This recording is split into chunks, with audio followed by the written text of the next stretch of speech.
మాజీ మంత్రి గంటా సీటుకు మరోసారి ఎర్త్ పడబోతోందా? బీజేపీతో టీడీపీ పొత్తులుంటే గంటాకు సీట్ రావడం కష్టమేనా? గంటా నార్త్ను వదిలి వేరే సీటుకు వెళ్లే అవకాశాలు ఎంతవరకు ఉన్నాయి? నార్త్ నుంచి బీజేపీ అభ్యర్థిగా విష్ణుకుమార్ రాజు పోటీ చేస్తారా? గంటా వైజాగ్ ఎంపీగా పోటీ చేస్తే బాలయ్య అల్లుడు భరత్ పరిస్థితి ఏంటి? Watch this R24 special.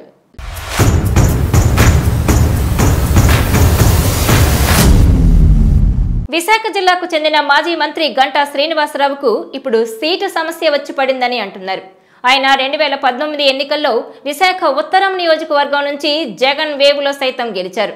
అలా ఓటమెరుగని వీరుడు అనిపించుకున్నారు. అయితే గంటా రాజకీయ చరిత్రలో ప్రతిసారి సీటు మార్చి పోటీ చేస్తారనే పేరుంది.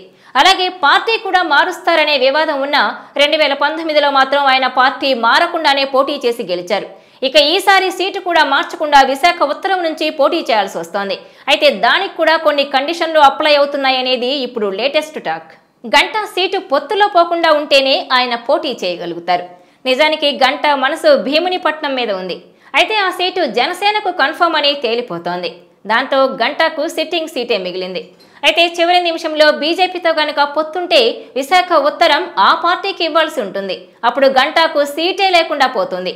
ఇక గంటా సెకండ్ ఆప్షన్ కింద అనకాపల్లి కోరుకుంటున్నారు. కానీ అది గవర సామాజిక వర్గానికి కేటాయించారని తెలుస్తోంది.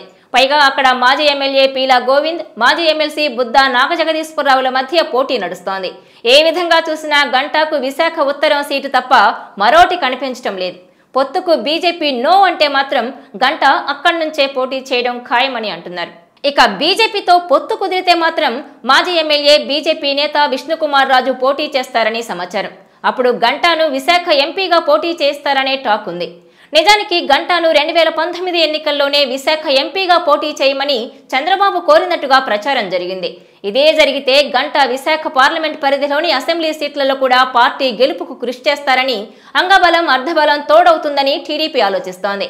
రేపటి రోజున టీడీపీ జనసేన కూటమి అధికారంలోకి వస్తే జనసేనకు విశాఖ జిల్లా నుంచి మంత్రివర్గంలో ఛాన్స్ ఇచ్చేందుకు కూడా అవకాశం ఉంటుందని అంచనా వేస్తున్నారు.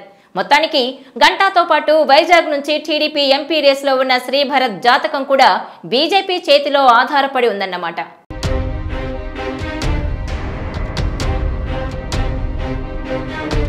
ఈ వీడియో మీకు నచ్చినట్లయితే please share, like and subscribe R24 Telugu.